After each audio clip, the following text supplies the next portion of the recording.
Have you ever felt the crushing weight of a secret? That feeling in the pit of your stomach, the constant low-grade hum of anxiety that follows you into every room, into every conversation. It's a poison that seeps into everything, turning ordinary moments into a minefield of potential discovery. Now imagine that secret isn't just a little white lie. Imagine it's murder. That's the terrifying reality for Emmerdale's John Sugden, and after tonight's heart-stopping episode, we have to ask, is his nightmare finally over or has it just begun? The air in the village has felt heavy for months, ever since the beloved Nate Robinson vanished without a trace. We all held our breath, hoping, praying for a different outcome. But when his body was finally recovered from the depths of the lake, hope turned to a cold, hard brief. For Nate's family, it was the confirmation of their worst fears. For John Sugden, it was the start of a frantic, desperate dance to keep his own dark truth from bubbling to the surface. Let's not forget how we got here. It was a tragic, horrifying accident late last year. A moment of chaos, a fatal mistake, and Nate was gone. John, paralyzed by panic and a primal instinct for self-preservation, made the fateful choice not to call for help, but to hide his crime. He buried Nate's body, and with it a piece of his own soul. He has been walking around the Dales ever since, a ghost in his own life, sharing cups of tea with the very people whose lives he shattered, offering condolences with a tongue thick with lies. The guilt has been his shadow, a constant companion in the quiet moments. But guilt, it seems, is no match for the fear of being caught. When Nate's body was found, that fear ignited into sheer terror. The walls were closing in. Every police siren, every knowing glance felt like a prelude to his downfall. And then, in a twist of fate so cruel it could only happen in Emmerdale, a dark opportunity presented itself. An opportunity born from another man's tragedy. It all came down to Owen Michaels, a troubled soul already on the fringes of the village, battling his own powerful demons of addiction. John was sent to do a simple welfare check, a task he'd likely done 100 times. But what he found was anything but routine. There was Owen overdosed, slipping away from the world, his consciousness fading with every shallow breath. This was the moment, the crossroads for John's character. A part of him, the man he used to be, must have screamed to call an ambulance to save this life. But the other part, the part that has been living in terror for months, saw something else. It saw a scapegoat, a perfect tragic figure to pin his own monstrous secret on. In a move that sent a collective shiver down our spines, John turned his back. He didn't pick up the phone to call for help. Instead, he picked up a pen. With a cold-blooded resolve we never knew he possessed, he forged a suicide note, a twisted confession from a man who could no longer defend himself. He laid out the ultimate lie, framing Owen for Nate's murder, and then simply walked away, leaving him to die alone. He left one tragedy to cover up another, hoping the fire of Owen's death would consume the evidence of his own crime. Tonight, we watched the devastating ripples of that decision spread through the village. It began with the kind-hearted Dr. Liam Kavanagh, his brow furrowed with genuine concern.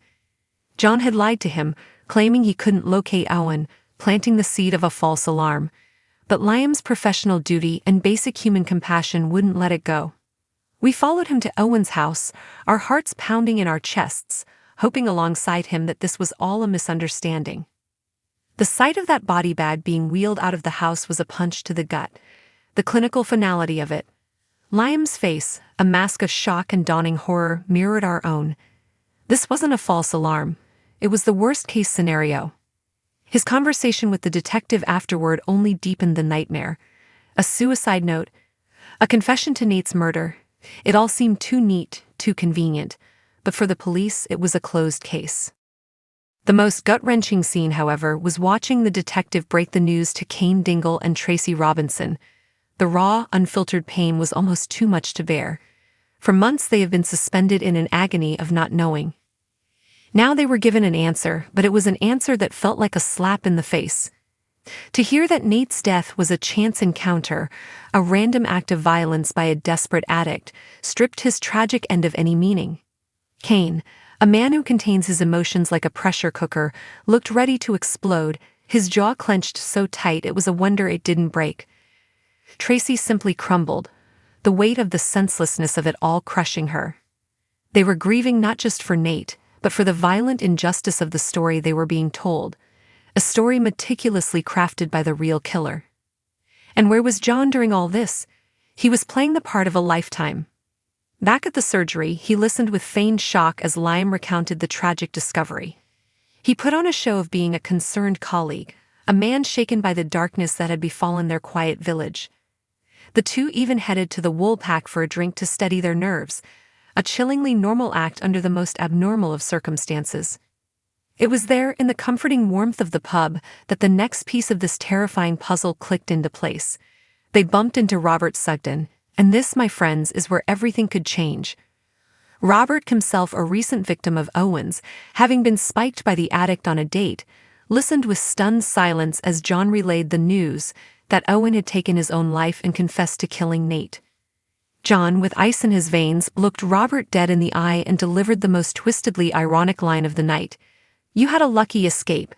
He was trying to cement the narrative, to use Robert's own trauma as proof of Owen's guilt. It was a masterful manipulative move. But did it work? Robert isn't just anyone. He's sharp, he's perceptive, and he knows a thing or two about secrets and lies. As the shock on his face began to fade, did you see that flicker in his eyes, that momentary pause?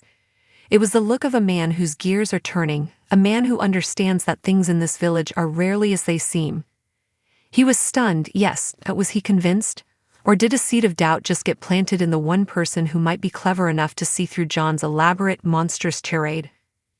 John may think he has buried his secret under the body of another man, but secrets in Emmerdale have a way of clawing their way back to the surface.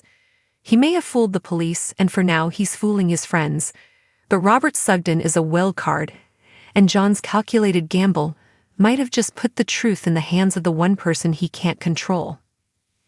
John may have escaped the law, but he may have just sealed his fate. We're on the edge of our seats because this is far from over.